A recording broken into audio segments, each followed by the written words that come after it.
Hello athletes, मैं आप सभी का स्वागत करता हूं आपके अपने चैनल एथलीट्स फ्यूल में।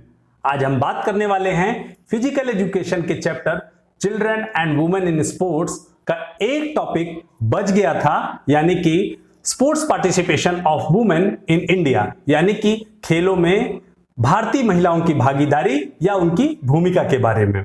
और इस वीडियो लेक्चर का नोट्स यानी कि टाइप नोट्स और हैंड रिटन नोट्स दोनों का लिंक मैंने डिस्क्रिप्शन बॉक्स में डाल दिया है। वीडियो देखने के बाद आप उन नोट्स को भी जरूर देख लें।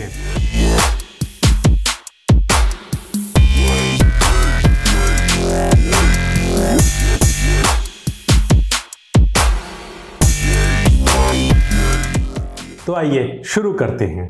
स्पोर्ट्स फील्ड में ओलंपिक्स गेम का अपना एक इंपॉर्टेंस होता है। ये प्रति 4 वर्ष बाद आयोजित किए जाते हैं। इन गेम्स में खिलाड़ियों का पार्टिसिपेट करना एक गौरव की बात होती है। तो आइए सबसे पहले देखते हैं वुमेन्स का वर्ल्ड लेवल पर ओलंपिक्स गेम में पार्टिसिपेशन कैसा रहा। फिर उसके बाद देखेंगे इंडियन वुमेन्स ने किस तरह से ओलंपिक्स गेम में पार्टिसिपेट किया। अगर हम हिस्ट्री में पीछे जाकर देखें तो एंशिएंट ओलंपिक गेम 776 बीसी से स्टार्ट हुए और ये कंटिन्यू रहे 394 एडी तक। इतने लंबे ड्यूरेशन होने के बावजूद, यानी कि कंप्लीट एंशिएंट ओलंपिक गेम में किसी भी वुमेन को पार्टिसिपेट करने की अनुमति नहीं थी। इवन वो दर्शक दीर्घा में बैठकर किसी भी इवेंट को देख भी नहीं सकती थी। लेकिन ये बात केवल एंशिएंट ओलंपिक तक ही सीमित है। मॉडर्न ओलंपिक में ऐसी बात नहीं थी। मॉडर्न ओलंपिक स्टार्ट हुए 1896 से। पहली बार ये ग्रीस कंट्री के एथेंस नामक स्थान पर आयोजित किए गए। लेकिन इस ओलंपिक गेम्स में भी किसी भी वुमन ने पार्टिसिपेट नहीं किया। लेकिन अगले ओलंपिक गेम यानी 1900 में जब ये गेम पेरिस में आयोजित हुआ तो इसमें 22 वुमेन ने पार्टिसिपेट किया और इनके लिए 2 इवेंट रखे गए थे। पहला था लॉन टेनिस, दूसरा था golf. Next Olympic game USA यानी अमेरिका के सेंट लुइस नामक स्थान पर आयोजित किए गए। इनमें वुमेन्स का पार्टिसिपेशन घटकर 6 हो गया, लेकिन इनके लिए 3 इवेंट रखे गए। लेकिन धीरे धीरे वुमेन्स में गेम्स के प्रति अवेयरनेस आती गई और इनका पार्टिसिपेशन धीरे धीरे बढ़ने लगा। एग्जैक्टली 100 ईयर के बाद यानी 1900 के बाद ईयर 2000 में यानी कि सिडनी ओलंपिक्स में यह संख्या बढ़कर 4069 हो गई। ये एक काफी अच्छी संख्या होती है। इस तरह से धीरे धीरे वर्ल्ड लेवल पर वुमेन्स का पार्टिसिपेशन बढ़ा। अब हम बात करते हैं इंडियन वुमेन्स का ओलंपिक्स में पार्टिसिपेशन के बारे में। भारत की तरफ से पहली बार ईयर 1952 में 2 इंडियन वुमेन एथलीट ने ओलंपिक गेम में पार्टिसिपेट किया। पहली थी नीलिमा घोष, दूसरी थी मैरी डिसूजा। इन्होंने ट्रैक एंड फील्ड इवेंट में पार्टिसिपेट किया। फिर 1984 में लॉस एंजलिस के ओलंपिक में पीटी उषा, जिसे पाउली एक्सप्रेस और गोल्डन गर्ल के नाम से भी जाना जाता है, इन्होंने 400 मीटर हर्डल रेस के अंदर ओलंपिक गेम के फाइनल में पहुंची। इन्होंने बहुत ही अच्छा प्रदर्शन किया, लेकिन ये 0.01 सेकंड की वजह से ब्रॉन्ज मेडल चूक गई। इसके बाद सन 2000 यानी सिडनी ओलंपिक में कर्णम मल्लेश्वरी ने वेटलिफ्टिंग में ब्रॉन्ज मेडल प्राप्त किया।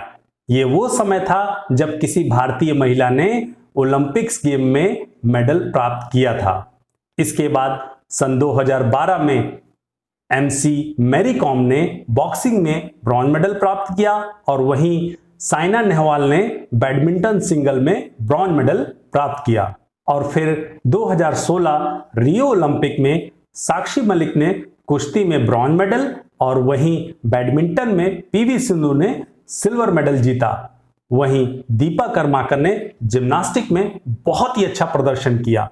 पिछले 10 सालों में इंडियन वुमेन्स का ओलंपिक्स गेम में पार्टिसिपेशन बढ़ा है, जिसका रिजल्ट हमारे सामने है। साथ में world cup, Asian game, Commonwealth game और सैफ गेम्स में बहुत सी महिलाओं ने मेडल जीते हैं, जिनकी लिस्ट बहुत ही लंबी है। लेकिन फिर भी महिलाओं को पुरुषों के बराबर नहीं माना जाता है। मींस महिलाओं को पुरुषों के बराबर अवसर नहीं प्रदान किए जाते हैं। ये बड़े दुख की बात है। आज भी भारत में जेंडर इनइक्वलिटी को बढ़ावा दिया जाता है, जिसकी वजह से कुछ लोग ऐसा सोचते हैं कि वुमेन्स की जगह केवल किचन तक ही सीमित है, जो कि बहुत ही गलत बात है।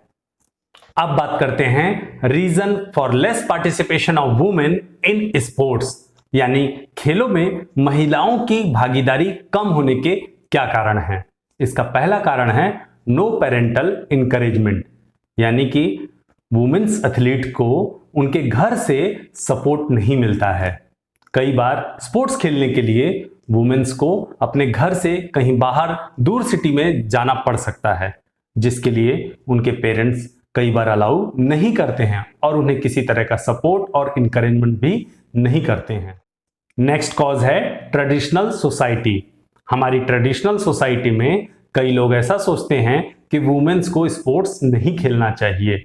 उन्हें हाउस होल्ड वर्क जैसे कि सिलाई, कढ़ाई, बुनाई और किचन के कामों पर ज्यादा ध्यान देना चाहिए। यानी कि पीटी उषा, दीपा कर्माकर, पीवी सिंधु, सानिया मिर्जा, साइना नेहवाल जैसे रोल मॉडल तो वुमेन्स के पास हैं, लेकिन ऐसे रोल मॉडल अभी हर एक फील्ड में यानी हर एक इवेंट में नहीं है और इनकी संख्या भी अभी सफिशिएंट नहीं है, जिसको देखकर वुमेन इंस्पायर्ड हो सके। नेक्स्ट कॉज है no independent game facility for women, यानी कि वुमेन्स के लिए गेम्स में पार्टिसिपेट करने के लिए कोई इंडिपेंडेंट फैसिलिटी जैसे कि स्पोर्ट्स ग्राउंड और इक्विपमेंट अवेलेबल नहीं है। इसकी वजह से भी वुमेन्स का पार्टिसिपेशन में इफेक्ट पड़ता है। नेक्स्ट कॉज है less number of female coaches. कई बार वुमेन्स गेम्स एंड स्पोर्ट्स में पार्टिसिपेट तो करना चाहती हैं, लेकिन फीमेल कोचेस के ना होने की वजह से वो पार्टिसिपेट नहीं करती हैं।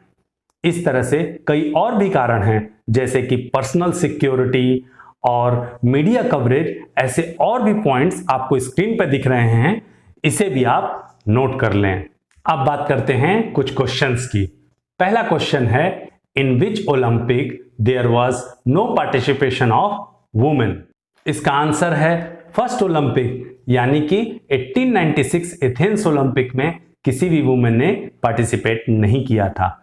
नेक्स्ट क्वेश्चन है name the first Indian women who secured A medal in Olympic game. इसका आंसर है कर्णम मल्लेश्वरी। इन्होंने ईयर 2000 में सिडनी ओलंपिक में वेटलिफ्टिंग प्रतियोगिता में ब्रॉन्ज मेडल जीता। और फ्रेंड्स, मैंने एक क्वेश्चन कमेंट बॉक्स में भी पिन अप किया है, उसका आंसर आप #ANS- लिखने के बाद लिख सकते हैं। और फ्रेंड्स, फिजिकल एजुकेशन से related study material, notes, test series और मॉडल क्वेश्चन पेपर के लिए आप मेरे टेलीग्राम चैनल और इंस्टाग्राम और फेसबुक पेज से भी जुड़ सकते हैं। और मेरा ये एफर्ट अगर आपको पसंद आया हो तो चैनल को लाइक और सब्सक्राइब करना बिल्कुल ना भूलें। जय हिंद, जय भारत, धन्यवाद।